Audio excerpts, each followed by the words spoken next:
this is Tewelde Stefanos, and this is ERISAT's The Power of One program. Today is May the 4th, 2023.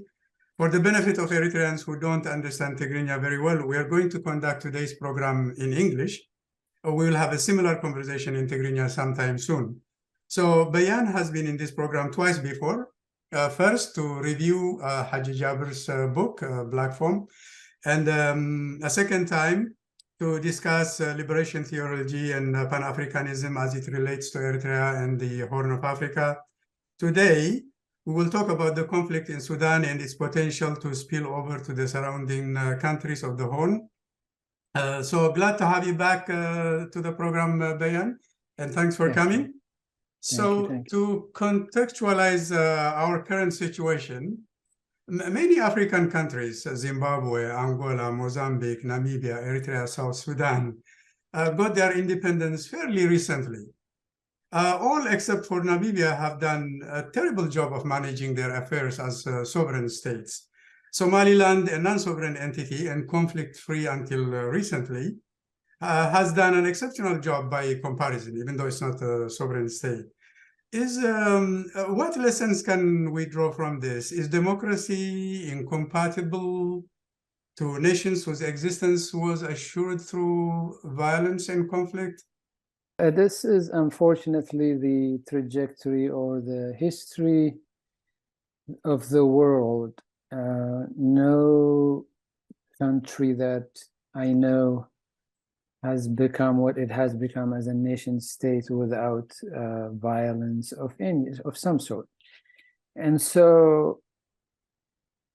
unfortunately for Eritrea, for example, or our area, the surrounding Horn of Africa, it's been always a volatile place because for over 800 years, Ethiopia has had its the way it managed to get to this nationhood continues to be through violent means, and that nationhood is at some point or another gets derailed, and then they get back to becoming a nation state again, or they struggle to define themselves to be one.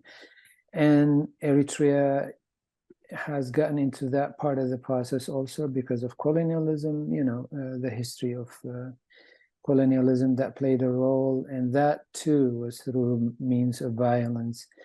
And there were opportunities for Ethiopia to get it right during Haile Selassie. Derg, also the socialist who overthrew Haile Selassie, did the same. Instead of finding a solution, they just wanted to, we want the land, we don't want the Eritrean people, so to speak, kind of approach.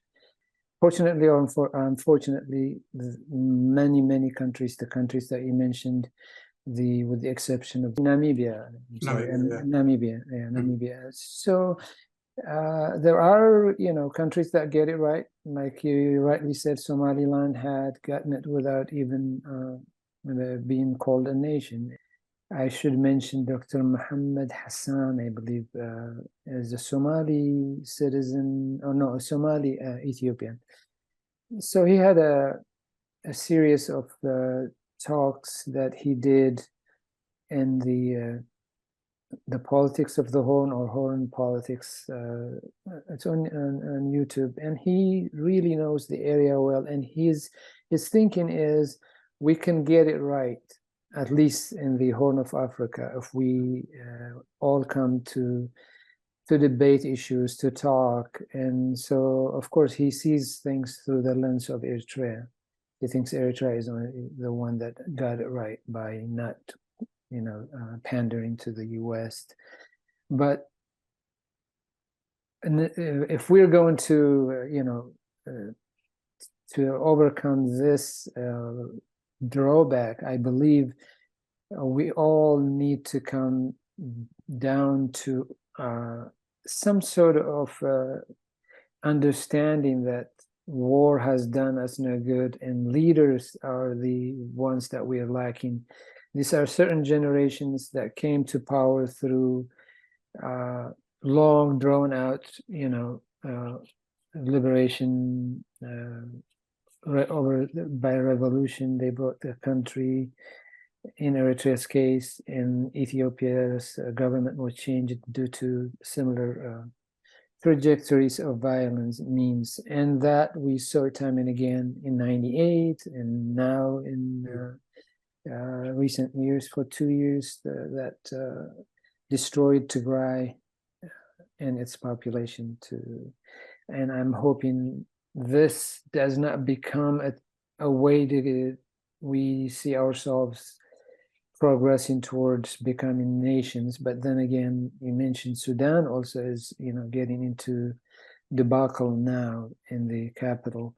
So in the end, I think what needs to happen is perhaps, we will say at some point, this is not working. Maybe a lesson can be drawn from our own experience that 30 years of revolutionary war, 30 years post-liberation, where are we now as Eritreans? We have not fared better than before, I argue.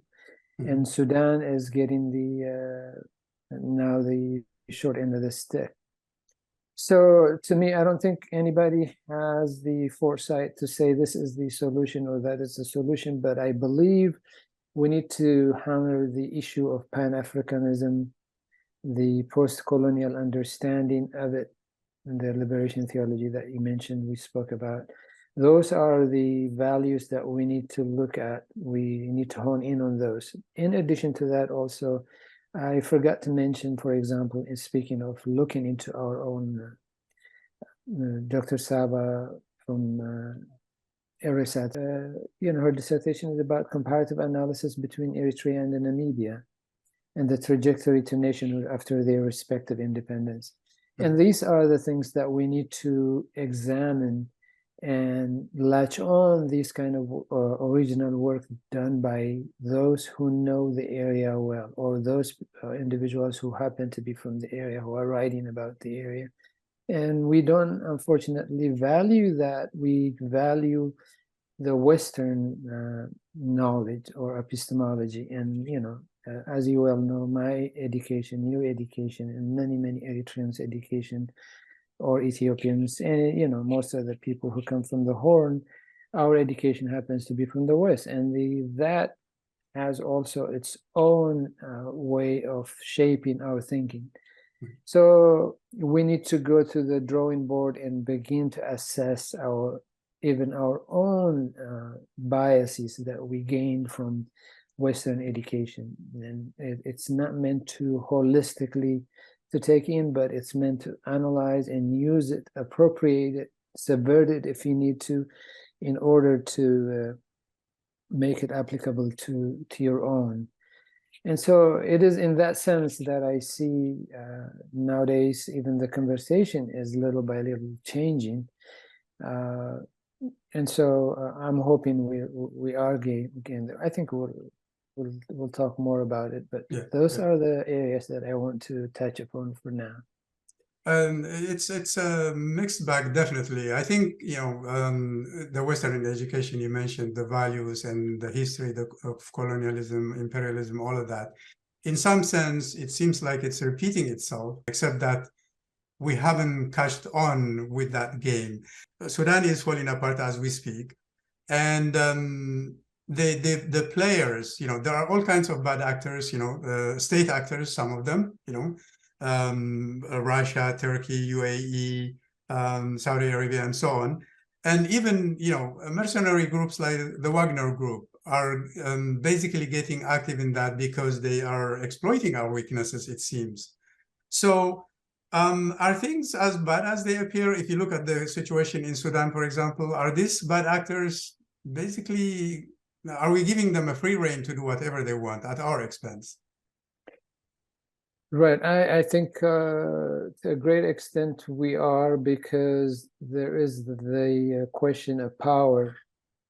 And if I'm going to outwit, let's say, Eritrea or Isaias, what better way to do it than getting in cahoots with the US, as the TPLF tried to do? Because the game that the West plays has a lot to do with proxy entities that will do the bidding for it, whatever that bidding is. They've got designations in the Horn of Africa. Ethiopia was designed to work this out. In South Africa does. In the West Africa, Nigeria does.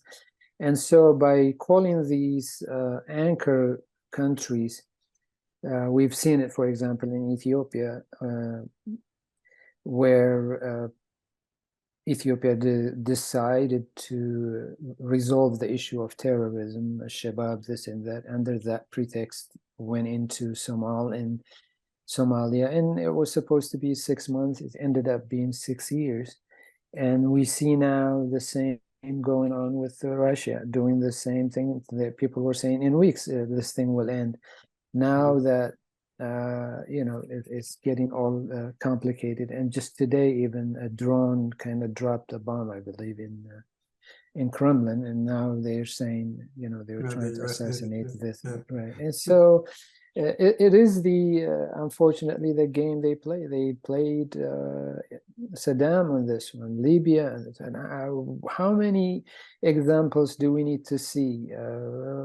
Yemen, you name it. All of the power-hungry individuals tend to try to see, wait a minute, I have to find a way to outwit this, that, or the other. But I think if you what I wanted to read a little bit of in the question that you just posed, this is from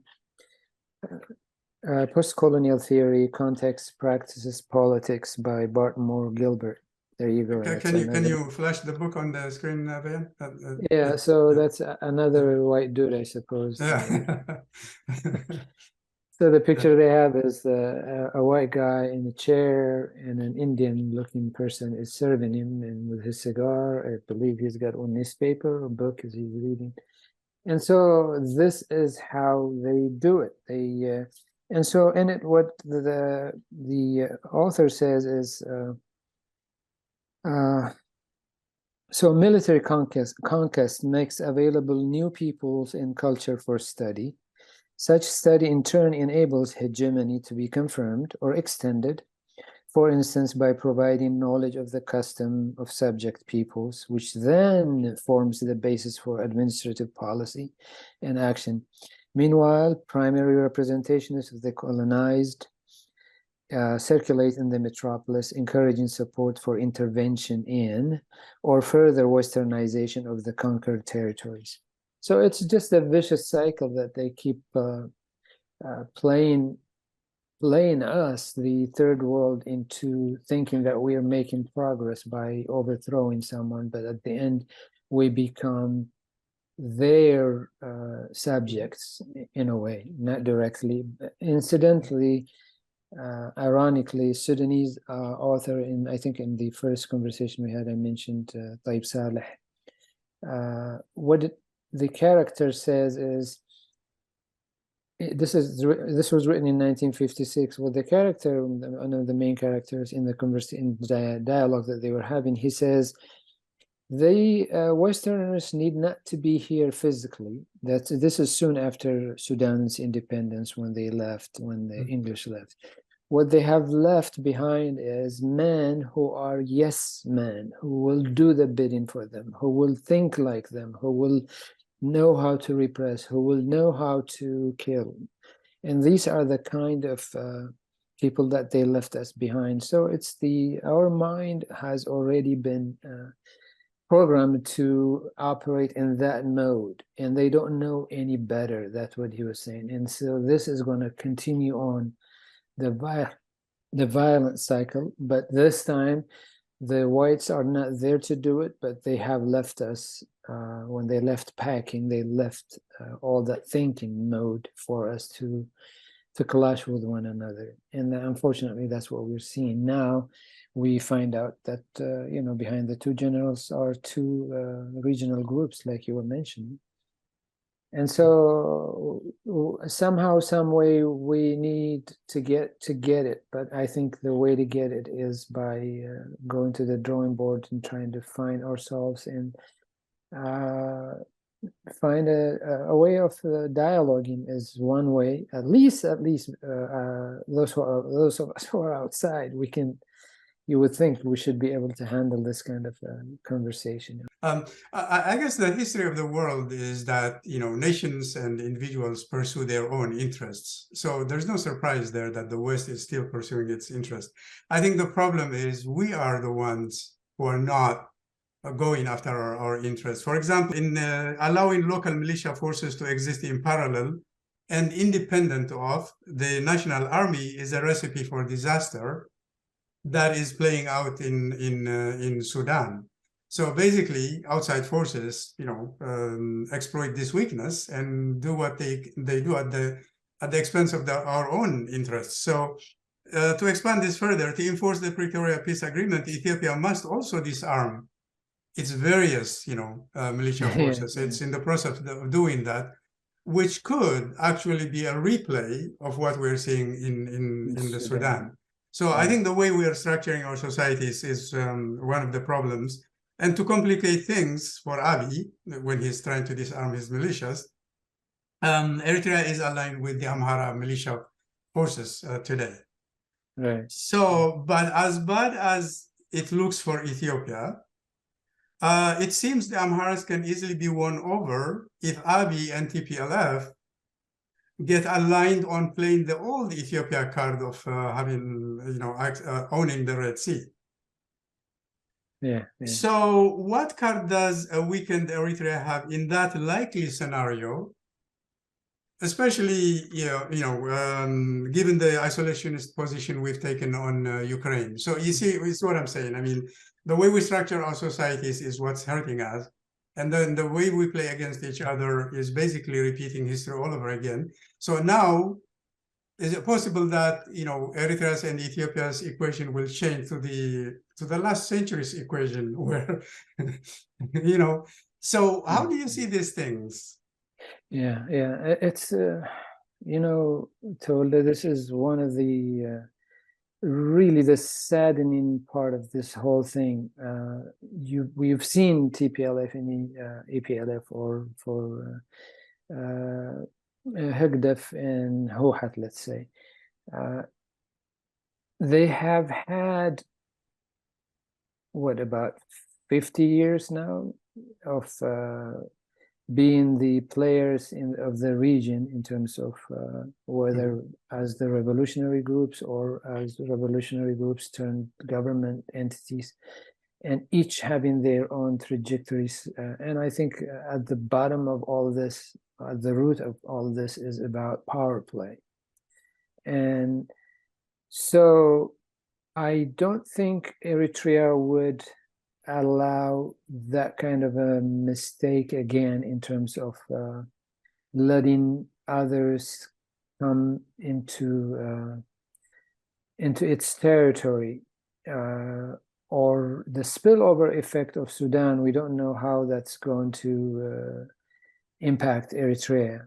In his recent interview, Isaias was saying that we're going to allow the refugees into our homes. We will have them eat a morsel of bread, whatever it is that we have at our disposal. We'll share that kind of. It can be just bluster, but when you allow refugees to, especially in massive numbers, things could abruptly change. Somebody could do some unthought of action that might end up changing the trajectory of the whole region. But we don't know. I think in this sense, Eritrea will be very, very cautious in not allowing a free reign. But the power that Abiy Ahmed might play using, be it the Oromo side or the Amhara side, in order to destabilize Eritrea, I doubt he will go that far. And I believe they may have, between the two of them, some sort of implicit understanding that, because, the last talk that Abiy gave not to dwell over intervening in Ethiopia's affairs, this and that. It could be just to appease his base, but I doubt with the kind of the 2 year that Eritrea had come out of this, becoming the real player of the in the war.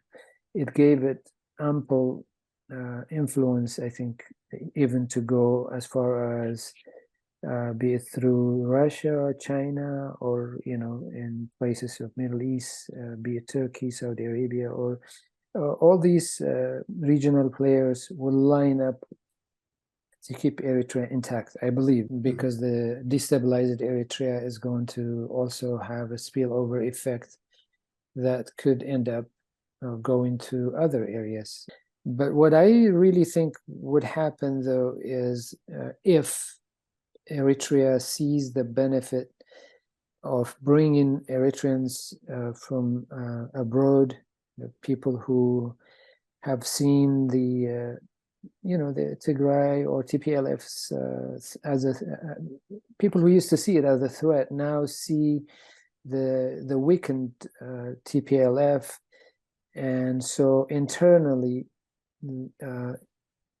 Eritrea needs to become even far more cohesive.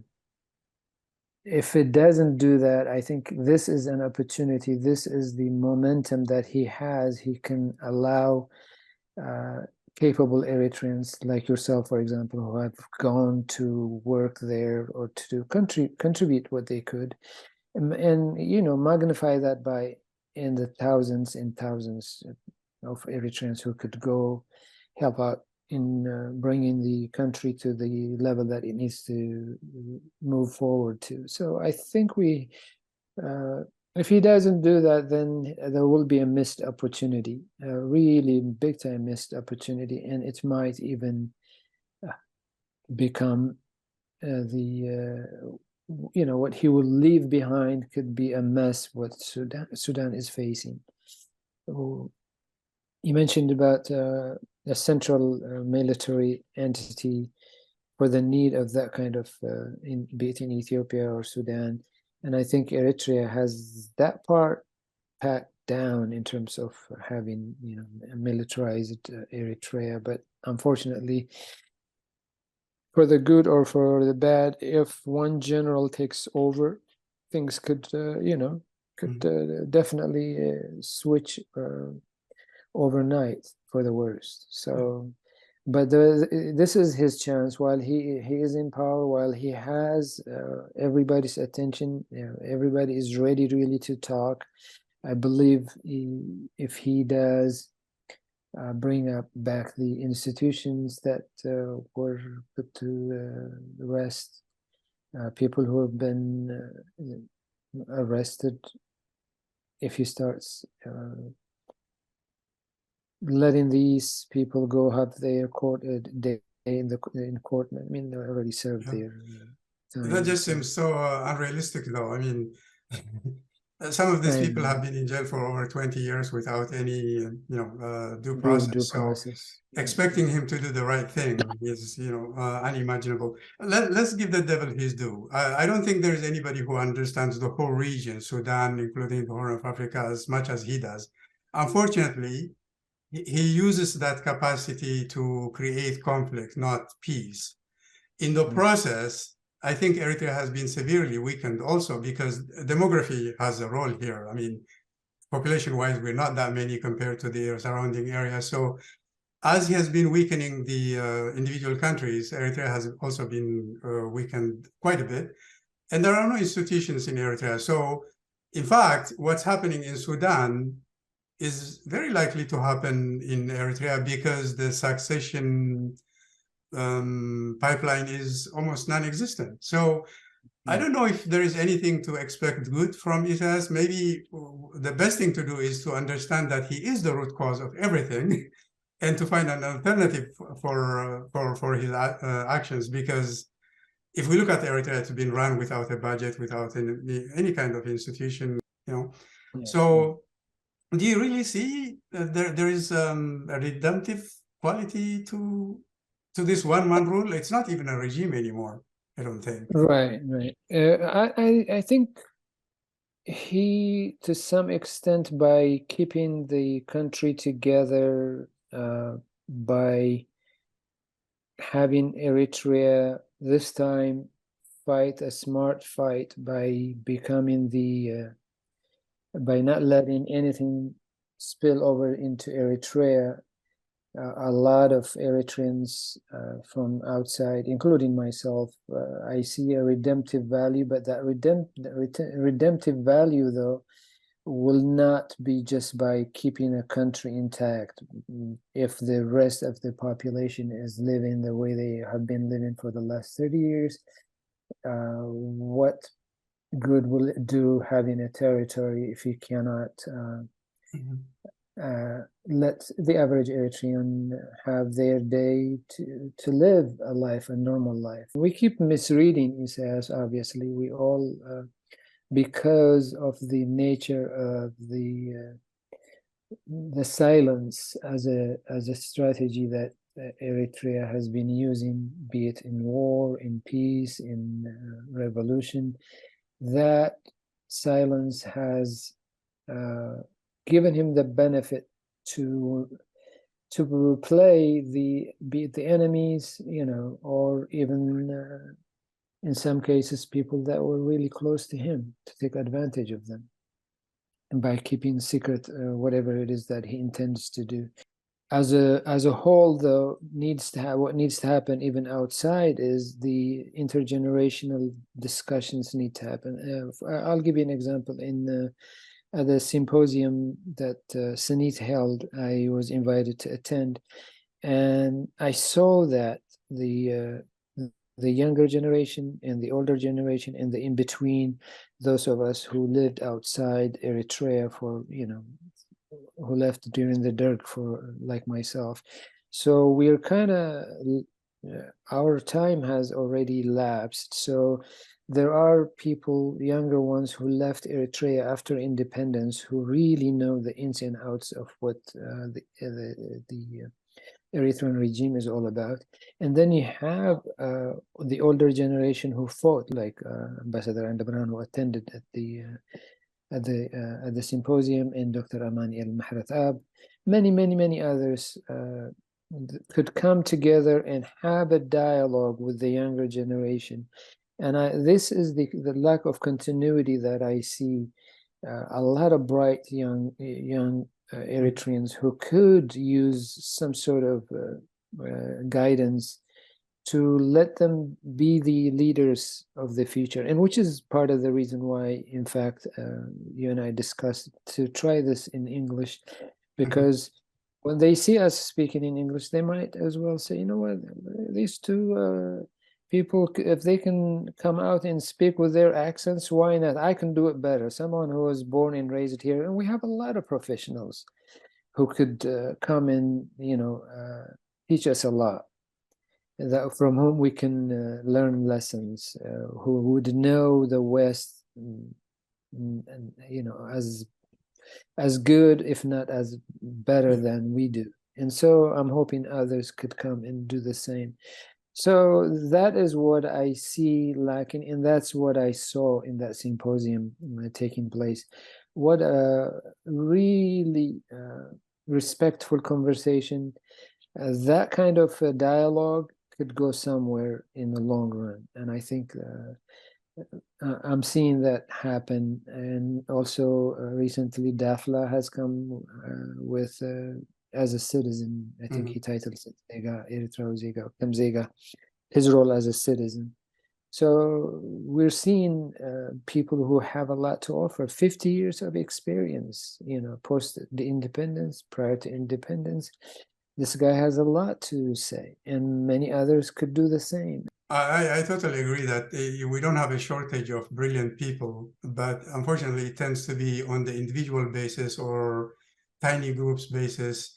What we're lacking is the organization building skills that run a nation, and that's exactly what Eritrea has destroyed inside. People who who wanted positive change in Eritrea have either disappeared, left the country, or are languishing in prisons. We need to build these organizations. I think there are a lot of bright people inside and outside Eritrea. What we need is some kind of organization to harness it. I think I heard you say in the Senate gathering, we need to change the math. It was addition, we need to do multiplication. So if we can multiply, so that is I think what's needed, and that's what organizations do. They multiply individual efforts for nation building. So finally, Beyan, I think there is a sense, because of what I just talked about. No matter how bad things get in Eritrea, there is a sense of resignation and acceptance of one's fate. So that is very concerning. I mean, this can develop into pseudo-permanent stagnation as Eritrea loses its bright individuals, like you were mentioning. Most of Eritrea's relatively educated population is outside the country. How can we basically align the views inside and outside so we can have that multiplicative effect that you were mentioning? Right. I think this is a perfect way to end the conversation in terms of so you have inside now ERISAT has a chance to be heard inside Eritrea. And so the kind of messaging that we need to send, it used to be early on something that came out of a place of anger, a place of frustration. This regime needs to be uprooted from its roots. It needs to go. That was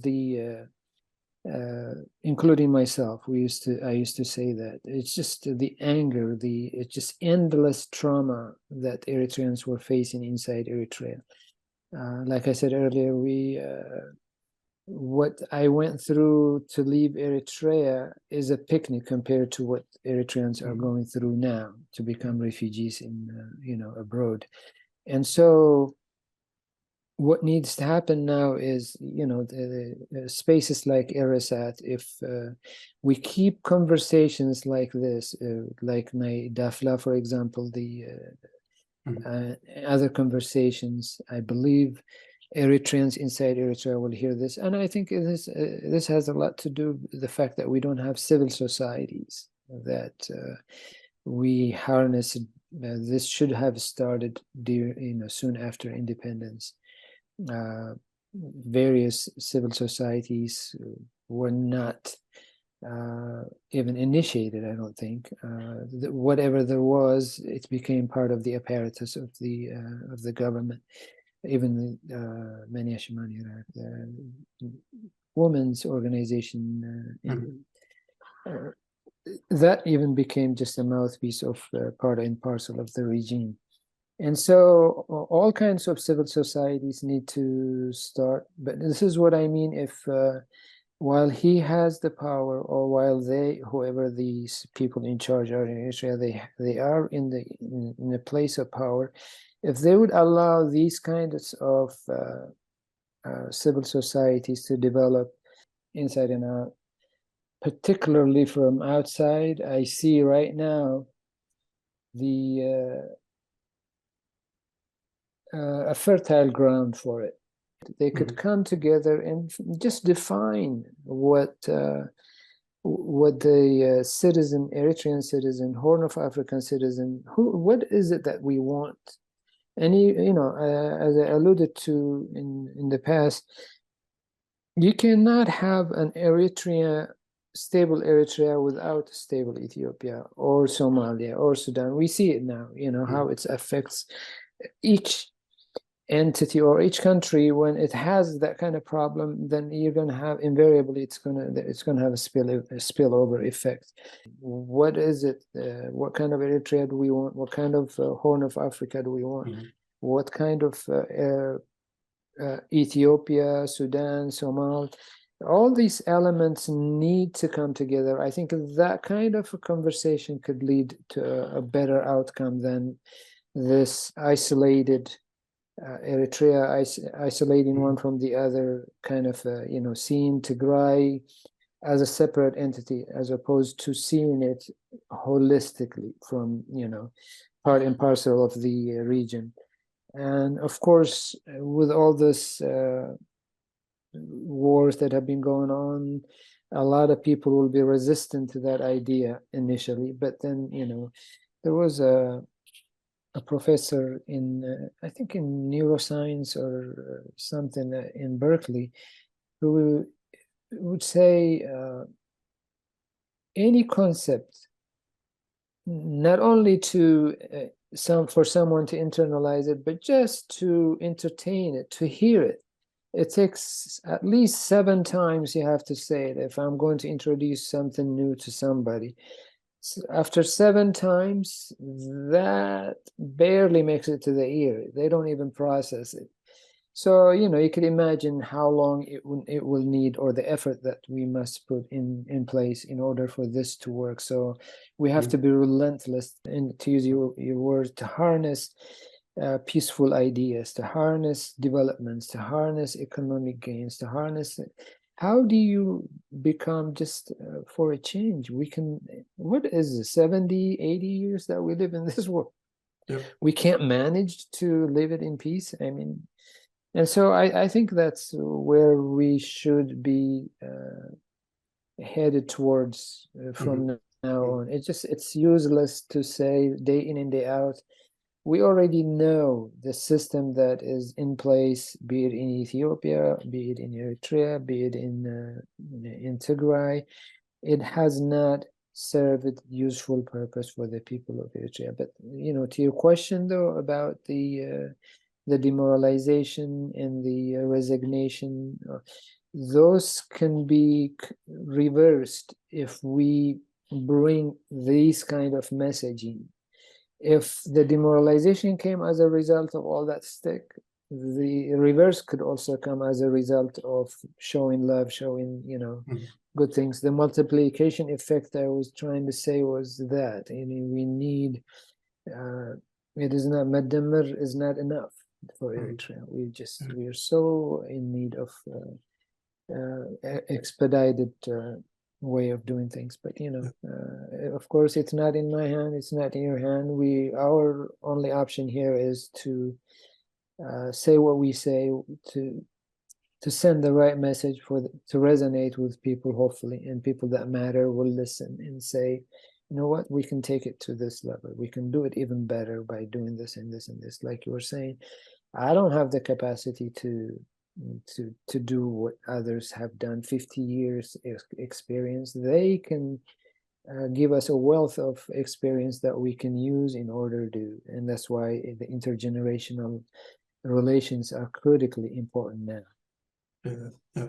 That's a good note to end the conversation, Beyan. The narrative has to change. Our past narrative has been this opposition supporter type of language. I think that we need to retire that language. The people are suffering no matter where they are. I mean, supporters of the regime are suffering, inside Eritrea. And there are justice seekers everywhere. We just need to kind of change the conversation towards justice, I think. And then this endless conflict can just, go to bed, hopefully. But there's one common denominator. I think the conversation continues. Unless Isaias exits the scene, I don't think anything can happen, because he is the single, person who has been orchestrating this bad outcomes day in, day out. I don't think he's holding the country. I think he's destroying the country. But that's a conversation for another day. But I think if we do that, then at least the galvanizing language will have a chance to flourish. But we'll continue the conversation. Thank you, Beyan. Will do. Thank you. But you bet. Thank you for the opportunity. ናኑ መውዓለ ህፃናት ኣብ ሲያትል ናይ መውዓለ ህፃናት ኣገልግሎት ምስ እትደልዩ ናኑ መውዓለ ህፃናት ተወከሱ። ኣብ ናኑ መውዓለ ህፃናት እዞም ስዕቡ ኣገልግሎት ንህብ ስፖርታዊ ትምህርትን ንጥፈታትን ማዕዝኡ ዝሓለወ መግቢ ኣዘናግዕን መሃርን ንጥፈታት ከምኡውን ሰፊሕ ግዳም መውዓለ ህፃናት ናይ ኣገልግሎትና ተጠቀምቲ ክትኾኑ በዚ ስዕብ ኣብ ታሕቲ ተዘርዚሩ ዘሎ ቁፅሪ ስልክናን ኢሜይልናን ተወከሱና ናኑ መውዓለ ህፃናት